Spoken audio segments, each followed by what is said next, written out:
Assalamualaikum warahmatullahi wabarakatuh. Halo, hai. Perkenalkan, kami dari kelompok 7A TBB 34. Di video ini, kami akan menjelaskan mengenai penerapan hukum Bernoulli pada tabung pitot. Happy watching! Eits, minta jemput sama paman. Sebelum lanjut, yuk kenalan. Rifat Daniarto, 121 190 165, Program Studi Teknik Industri.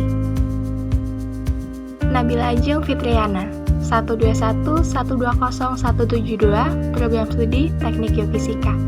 Harry Simon Simanjuntak, 121 190 167, Program Studi Teknik Industri. Salmon Silaban, 121 120 162, Program Studi Teknik Geofisika.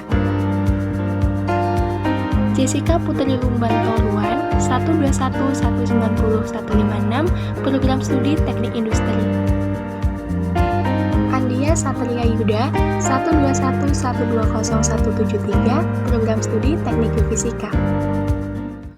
Hukum Bernoulli menyatakan bahwa kenaikan kecepatan aliran fluida akan menyebabkan penurunan tekanan fluida secara bersamaan atau penurunan energi potensial fluida tersebut. Intinya adalah tekanan menurun jika kecepatan aliran fluida meningkat. Hukum Bernoulli dinamakan dari Daniel Bernoulli yang pertama kali mencetuskan hukum ini berdasarkan bukunya yang berjudul Hidrodinamika yang diterbitkan pada tahun 1738. Hukum Bernoulli dapat diaplikasikan pada berbagai jenis aliran fluida dengan beberapa asumsi. Setelah mengetahui mengenai hukum Bernoulli, lalu bagaimana sih bunyi persamaan hukum Bernoulli itu? Persamaan Bernoulli dijabarkan sebagai jumlah energi pada suatu titik di dalam suatu aliran tertutup sama besarnya dengan jumlah energi di titik lain pada jalur aliran yang sama.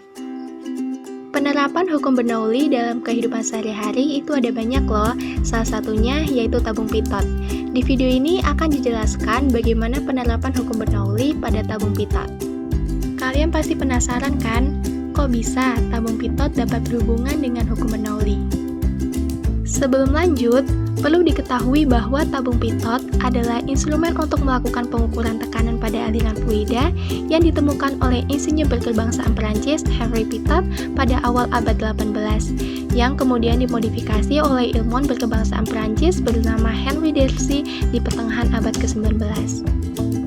Tabung pitot sendiri banyak digunakan untuk menentukan kecepatan udara dari pesawat terbang, kecepatan air dari perahu, dan untuk mengukur cairan, udara, dan gas kecepatan dalam aplikasi industri. Tabung pitot digunakan untuk mengukur kecepatan pada suatu titik dalam aliran dan kecepatan rata-rata dalam pipa atau konduit. Tabung pitot sederhana terdiri dari tabung yang mengarah secara langsung ke aliran fluida. Tabung ini berisi fluida sehingga tekanan bisa diukur dengan perubahan tinggi dari fluida tersebut. Tekanan stagnasi dari fluida disebut tekanan total atau tekanan pitot. Jadi, alat ukur yang dapat digunakan untuk mengukur kelajuan gas adalah tabung pitot.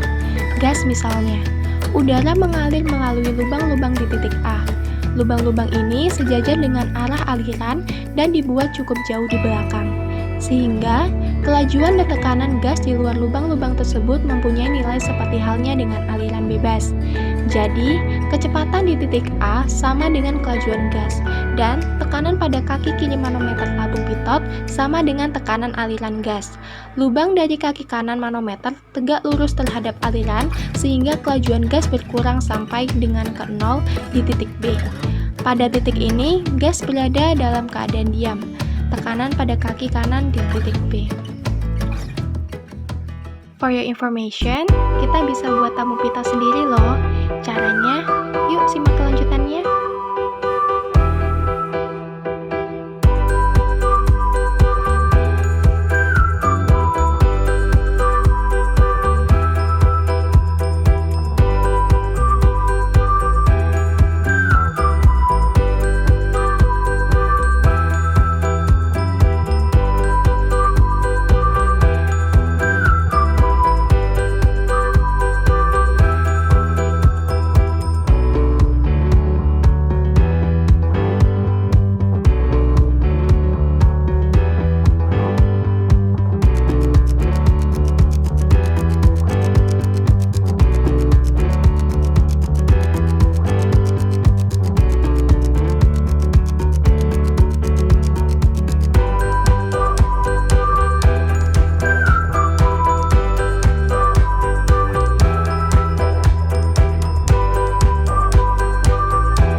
Pada prinsip kerjanya, tabung pitot ini merubah energi kinetik yang dikonversikan menjadi static pressure head dan biasanya digunakan untuk mengukur aliran fluida yang lambat.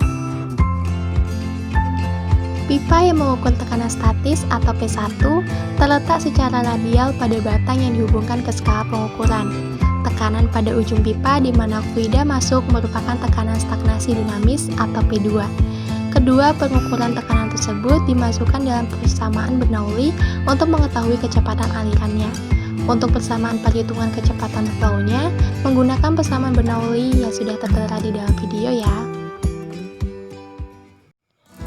Setelah menyimak penjelasan tadi, lalu apa sih sebenarnya kegunaan tabung pitot itu? Tabung pitot memiliki kegunaan sebagai berikut.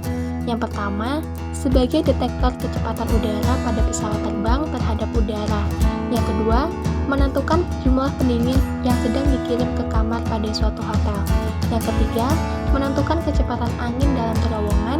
Dan yang keempat, venturimeter dan manometer.